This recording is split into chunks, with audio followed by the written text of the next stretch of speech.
So ayun na nga mga ka-rides. So mayroong parcel na dumating sa atin. Finally, lumapag na sa province ng Surigao ang bag ng Zion Tactical. Sila yung nagpadala sa atin itong items na to sa parcel. And syempre kailangan natin itong i-unwrap para makita ng ating mga solid na supporters dyan and mga followers natin sa page. And again, big shoutout sa owner dito. Sa owner ng Zion Tacticals and sa lahat ng staff, sa lahat ng admin ng Zion Tacticals, sa lahat ng mga gumagawa sa Zion Tacticals. Maraming salamat at syempre dumating na sa atin tong pinadala sa atin. And para makita natin talaga yung quality ng bag and then para ma-share natin sa ating mga followers and then sa mga ibang gustong mag-avail din ng kanilang bag. So i-unwrap lang natin mga sir para makita natin lahat. So big shout out again sa owner ng Zion Tacticals. Andito na. So yun, buksan na natin mga boss para makita natin yung pinadala sa atin ng Zion Tacticals. So ayun mga boss, sa gustong mag-order ng kanilang bag, ilalagay ko sa baba yung link ng kanilang page. Pwede kayong mag-communicate sa kanila, pwede kayong mag-message no, para makapag-direct order sa kanila. So tamang-tama tong pinadala sa atin na bag mga boss kasi sasabak tayo ngayon sa darating na endurance challenge sa Butuan City.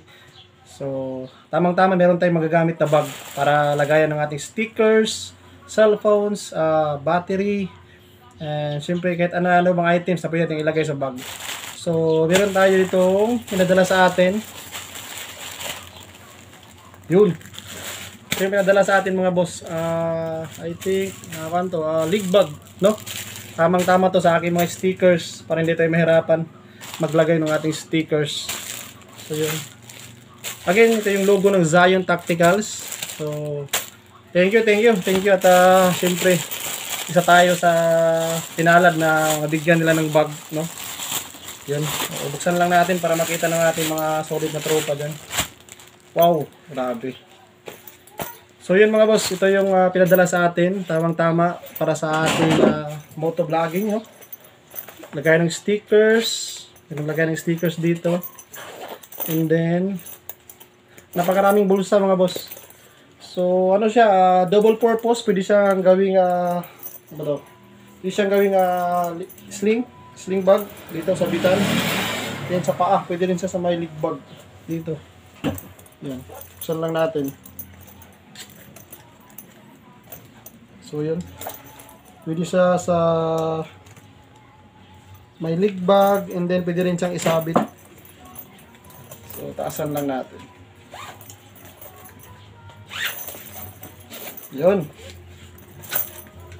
Yun. So pwede siya dito, gawin mong sling bag. So napakadami ng bulsa mga boss. Yun, no? Tamang-tama to sa stickers natin. Yun, ganda. Tapos yung quality ng tila na ginamit nila boss, mga boss, nakakasolid. Yan, no? Tapos ng zipper. Sobrang kapal ng zipper mga boss. Yan. So pwede rin siyang pang league bag. Ito yung para sa paa. Dito. Sasabit sa gilid. So double purpose yan, no? Double purpose yung bag na binigay sa atin ng Zion Tactical mga boss. So yun, okay. Bibigyan natin ito ng review mga boss. So maggagawa tayo ng vlog. So gagawa natin ito ng review. Talaga, papakita natin sa inyo kung ano yung mga purpose ng mga nakalagay dito na bulsa sa part ng bag. So meron to siyang quick draw. Pwede siyang lagayan ng, siyempre kung meron kayong mga personal na personal issue firearms or yun nga sa mga government tulad ng mga uniform personnel, meron siyang lagayan ng baril. So quick draw siya. So pwede niyo i-visit mga boss yung page ng Zion Tacticals. Makikita niyo doon yung mga review ng mga sikat na mga sikat na mga vloggers from Luzon. Like Kuya Parak TV, maraming sikat doon ng mga vlogger na nagre-review ng ganito bag nila. So, napakasolid nito mga boss. Sa gusto ng order ng ganitong bag, so pwede nyo i-message yung Zion Tacticals. Lalagay ko yung link sa baba sa aking comment section para doon kayo mag-direct message sa kanila. So ayun, big shoutout sa owner ng Zion Tacticals at pinadala sa atin yung bag na to. Tamang-tama at may magagamit tayo ngayong darating na endurance challenge sa Butuan City. So tamang-tama to sa mga stickers natin. So kagandahan na kanang league bag mga boss is pwede siyang gawing sling bag. Yan. And then pwede rin siyang gawing league bag dito. Yan. So dual purpose yung ating na-receive na bag from Zion Tacticals. So again, gagawa tayo ng final review ng ating bag. So shout out sa owner Zion Tacticals, and ayun, maraming salamat boss sa tiwala, at siyempre nakarating yung bag ng Zion Tacticals dito sa Surigao del Sur. So God bless sa inyo mga sir, God bless sa inyo boss, God bless sa Zion Tacticals, and kita-kits sa ating next vlogs guys. Gagawa tayo ng review ng ating bag ng Zion Tacticals. So yun lang, salamat sa panonood ng ating unwrapping sa parcel na pinadala ng Zion. So don't forget to follow and subscribe ang page ng Zion Tacticals guys.